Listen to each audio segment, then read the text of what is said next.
Halo pemirsa GPR TV dari Sabang sampai Merauke, dari Miangas hingga Pulau Rote. Bertemu kembali dengan saya Anggria Ratri dalam kanal siaran berita pemerintah.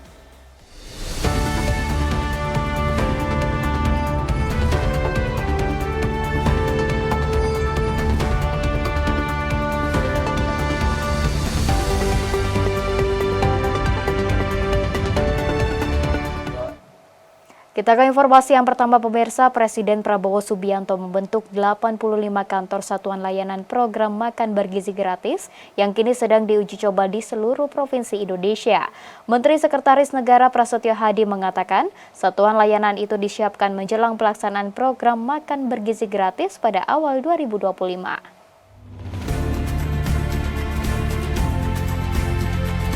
Program makan bergizi gratis menjadi fokus utama dalam pemerintahan Presiden Prabowo Subianto. Program ini sebagai upaya untuk meningkatkan kesejahteraan masyarakat Indonesia. Dalam mendukung program tersebut, Presiden Prabowo membentuk 85 kantor satuan layanan program makan bergizi gratis yang kini sedang diuji coba di seluruh provinsi Indonesia. Menteri Sekretaris Negara Prasetyo Hadi mengatakan, satuan layanan itu dipersiapkan menjelang pelaksanaan program pada awal Januari 2025.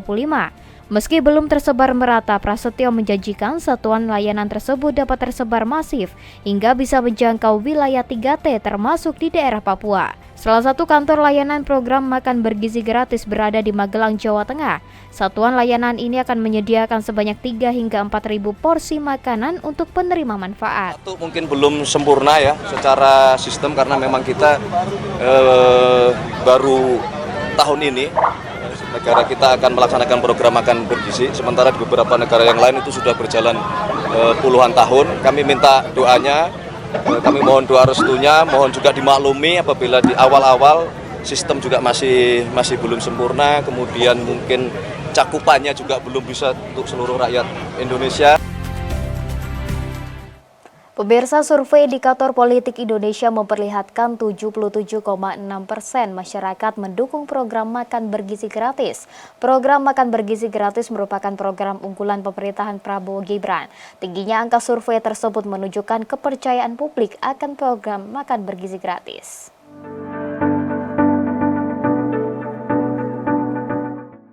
Peneliti sekaligus Direktur Eksekutif Indikator Politik Indonesia Burhanuddin Muhtadi merilis hasil survei nasional terbaru terkait program makan bergizi gratis Prabowo Gibran. Survei tersebut menunjukkan 77,6% responden mendukung program andalan Presiden Prabowo tersebut. Sementara itu sebesar 85% responden mengetahui program makan bergizi gratis. Menurut Burhanuddin, tingginya angka tersebut disebabkan sosialisasi program yang sangat masif di masyarakat. Program makan bergizi gratis diusung untuk mengatasi masalah stunting demi mengejar kualitas SDM dan kualitas hidup masyarakat Indonesia yang lebih baik.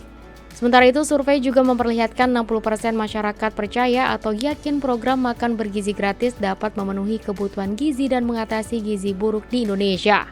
Jadi menurut saya, kalau program MBG ini, makan bergizi gratis ini, kurang meyakinkan publik, itu akan cepat ya dampak secara elektoral dalam menurunkan keyakinan publik terhadap Pak Prabowo. Karena tingginya awareness publik terhadap program ini. Dan yang kedua, terlalu kuatnya asosiasi program ini dengan Pak Prabowo. Tapi kalau Pak Prabowo mampu menunjukkan kepada publik bahwa pemerintah ya, itu bisa menjalankan program makan bergizi gratis secara meyakinkan, meskipun tidak harus secara bersamaan karena dananya juga terbatas, ya mungkin tingkat public confidence atau approval Pak Prabowo masih bisa berubah. Survei Indikator Politik Indonesia melibatkan 1.200 orang dari seluruh wilayah Indonesia yang dijaring menggunakan metode penelitian simple random sampling dengan toleransi kesalahan 2,6% pada tingkat kepercayaan 95%. Sampel penelitian berasal dari seluruh provinsi yang terdistribusi secara proporsional. Pemirsa, Wakil Menteri Pertanian Sudaryono menegaskan program swasembada pangan menjadi keharusan yang harus dijalankan di masa kepemimpinan Presiden Prabowo Subianto. Mengingat Indonesia adalah negara agraris yang tidak boleh bergantung dengan negara lain untuk memenuhi kebutuhan pangan. Ketahanan pangan merupakan isu strategis bagi Indonesia mengingat pertumbuhan penduduk yang pesat dan perubahan iklim yang semakin ekstrim. Ketahanan dan swasembada pangan menjadi salah satu program prioritas pemerintahan Presiden Prabowo Subianto. Presiden Prabowo berambisi untuk mewujudkan swasembada pangan agar Indonesia tidak bergantung pada negara lain dalam memenuhi kebutuhan pangan masyarakat. Untuk itu, Presiden meminta seluruh kementerian terkait untuk mendukung Kementerian Pertanian sebagai sektor unggulan dalam mengejar target swasembada pangan dalam kurun waktu 3 hingga 4 tahun ke depan. Wakil Menteri Pertanian Sudaryono mengatakan, selain swasembada pangan, Presiden Prabowo juga menekankan swasembada energi sehingga seluruh persiapan dari para menteri harus dikerjakan demi mencapai target tersebut. Kepala negara juga meminta Kementerian Pertanian untuk melanjutkan program food estate sebagai salah satu upaya menjaga ketahanan pangan. Ketahanan energi dari mana? Dari renewable energy, dari sawit, dari tebu, dari mana-mana. Kita mengarah ke sana. Dan kita mampu, tanah kita subur, petani kita rajin, matahari datang, matahari sepanjang tahun, nggak ada alasan lain untuk nggak swasembada pangan, kemudian disusul kita pelan-pelan swasembada energi. Pemirsa, kami akan segera kembali dengan informasi lainnya, tetaplah bersama kami.